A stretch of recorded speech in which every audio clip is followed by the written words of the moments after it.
हाय, good morning, सत श्री अकाल, आदाब, नमस्कार, वनकम एंड जय हिंद। आपका अपना डॉक्टर नवनीत कालरा आपके लिए एक ऐसा टॉपिक लेके आया है जो बहुत दिनों से मैं सोच रहा था बनाने को, लेकिन समय नहीं मिल पा रहा था। टॉपिक है कि यूरिक एसिड अगर बढ़ जाए तो उसके लिए बेस्ट मेडिसिन कौन सी है। पहले बता दूं कि नॉर्मल लेवल यूरिक एसिड का क्या होता है और बढ़ने से क्या क्या प्रॉब्लम होती हैं। यूरिक एसिड नॉर्मल लेवल मोटा मोटा आप याद रखिएगा, फीमेल में 6 से अगर ऊपर है, 6 मिलीग्राम पर डेसीलीटर से ऊपर है, और आदमियों में 7 से ऊपर है, थोड़ा सा फ़र्क है 1 मिलीग्राम का। औरतों में, लेडीज़ में 6 तक और आदमियों में 7 तक, बस यहाँ तक नॉर्मल है। इसके ऊपर गया तो यूरिक एसिड समझो बढ़ गया। यूरिक एसिड के बढ़ने से क्या क्या प्रॉब्लम आ सकती हैं?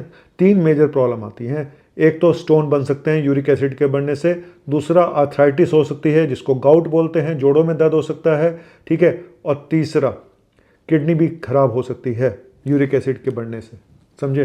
तो यूरिक एसिड को बहुत जल्दी इस पर ध्यान देना चाहिए। और कई बार ये मेटाबॉलिक सिंड्रोम का एक पार्ट भी होता है, जहाँ पे बाकी चीज़ें भी हो गई हैं, जहाँ पे कोलेस्ट्रॉल भी बढ़ा हुआ है, मोटापा भी हो गया है, शुगर भी बॉर्डर लाइन आ रही है, कोलेस्ट्रॉल भी बढ़ा हुआ है, सब कुछ बढ़ना शुरू हो गया है और यूरिक एसिड भी बढ़ना शुरू हो गया है। तो एक मेटाबॉलिक सिंड्रोम का पार्ट होता है। यानी अब आपके लिए वार्निंग है कि आप सुधर जाइए, आपकी बाकी चीज़ें भी एक एक करके जा रही हैं।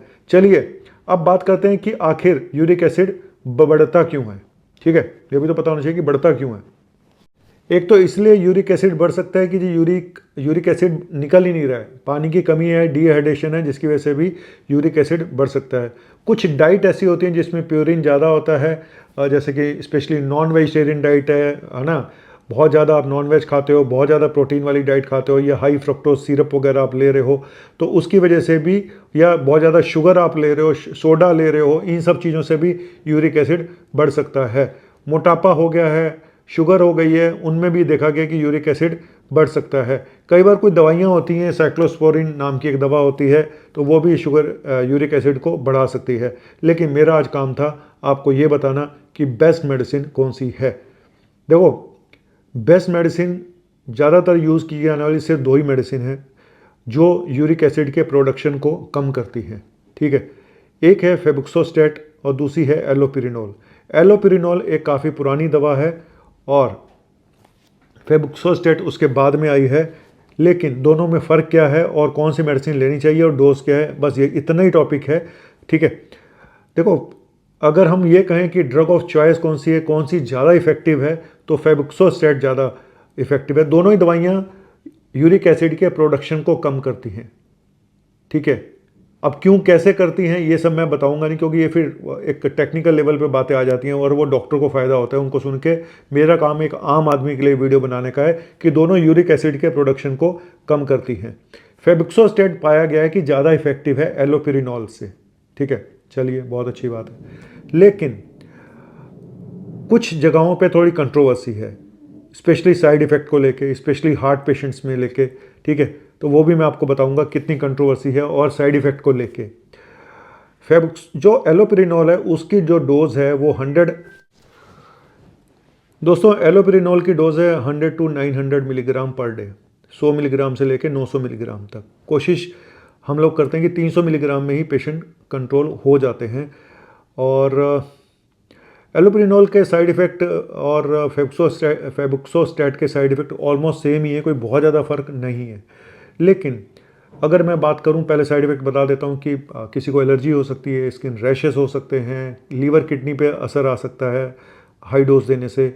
और एक चीज़ और होती है कि जब आप कोई मेडिसिन यूरिक एसिड को कम करने की शुरू करते हैं तो कई बार गाउट फ्लेयर अप हो जाता है, मतलब जॉइंट्स पेन वगैरह और बढ़ जाते हैं शुरू के। तो इसीलिए हमें शुरू में कुछ और मेडिसिन भी देनी पड़ती हैं, ऐड करनी पड़ती हैं, एंटी इन्फ्लेमेटरी मेडिसिन जो कि इन्फ्लेमेशन को कम करें। ऐसा देखा गया कि यूरिक एसिड की दवाई देने से कई बार जॉइंट्स पेन वगैरह और बढ़ जाते हैं। तो शुरू के 2 से 8 हफ्ते तक हमें या तो कोल्चिसिन या फिर हमें कुछ पेन किलर, NSAID, है ना, इस तरह की मेडिसिन शुरू में देनी पड़ सकती हैं। दोनों जगह फेबुक्सोस्टैट देने में भी हो सकता है या एलोपिरिनॉल देने में भी हो सकता है। लेकिन जहाँ किडनी पेशेंट हैं वहाँ पे फेबुक्सोस्टैट एक बेटर मेडिसिन है एलोपिरिनॉल से, ठीक है। ये हो गया बात क्लियर। लेकिन वहाँ पे भी हम कोशिश करेंगे कि फेबुक्सोस्टैट भी कम से कम डोज में दें, ज़्यादा डोज में ना देनी पड़े। लोवेस्ट डोज यूज़ करनी चाहिए हमें हमेशा। मैं हमेशा बोलता हूँ कि चाहे किडनी प्रॉब्लम है या नहीं है, लीवर प्रॉब्लम है या नहीं है, आप हमेशा सबसे कम डोज में अगर पेशेंट ठीक हो सकता है, उसको साथ में उसके लाइफस्टाइल चेंज कराओ, उसकी डाइट चेंज कराओ, उसका मोटापा कम कराओ, उसकी शुगर चेंज कराओ। ये चीज़ों पे ज़्यादा ध्यान करो जिससे कि उसको दवाई की कम से कम डोज पड़े या दवाई बंद हो जाए, ठीक है।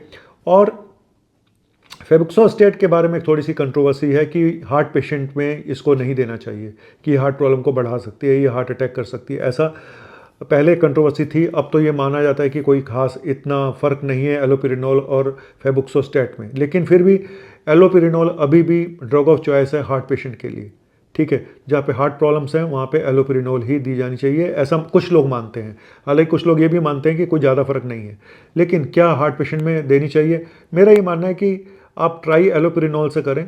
अगर एलोपिरिनोल सूट नहीं करती है, एलोपिरिनोल से कंट्रोल नहीं होता, तभी आप फेबुक्सोस्टेट को शुरू करें। और फेबुक्सोस्टेट की डोज 40 मिलीग्राम से 120 मिलीग्राम तक हाईएस्ट डोज है, ठीक है। तो ये साइड इफ़ेक्ट मैंने बताए कि लीवर पे असर। तो एक बार और काम करें, जब आप यूरिक एसिड की दवाई शुरू करें तो एक बार लीवर किडनी फंक्शन टेस्ट वगैरह सब करा के देख लें कि पेशेंट को कोई लीवर प्रोफाइल गड़बड़ तो नहीं है, किडनी प्रोफाइल गड़बड़ तो नहीं है। तो जब भी इस तरह की मेडिसिन शुरू करें तो एक बार पूरा प्रोफाइल करा के जरूर चेक कर लें। फेबुक्सोस्टेट एलोपिरिनोल से ज़्यादा इफेक्टिव है, नंबर 1। किडनी वाले पेशेंट में फेबुक्सोस्टेट ड्रग ऑफ चॉइस है।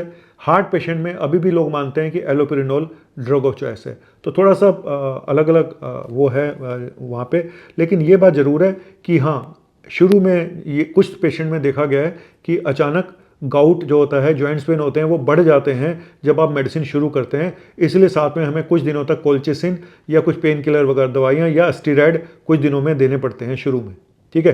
तो उम्मीद करता हूँ कि आपको ये टॉपिक अच्छा लगा होगा। एक मेडिसिन और भी है कि जो यूरिन के रास्ते यूरिक एसिड को निकाल देती है, प्रोवेंसिड, तो वो काफ़ी ज़्यादा यूज़ नहीं की जाती है। मेन जो दवाई यूज़ की जाती हैं, नंबर 1 पे आज की डेट में फेबुक्सोस्टेट है, नंबर 2 पे एलोपिरिनोल है, ठीक है। तो उम्मीद करता हूँ आपको समझ में आ गया होगा। नहीं समझ आया तो कोई बात नहीं, बड़े लोग वड्डी गल्ला। आप चलने हैं। थैंक यू वेरी मच, शुक्रिया।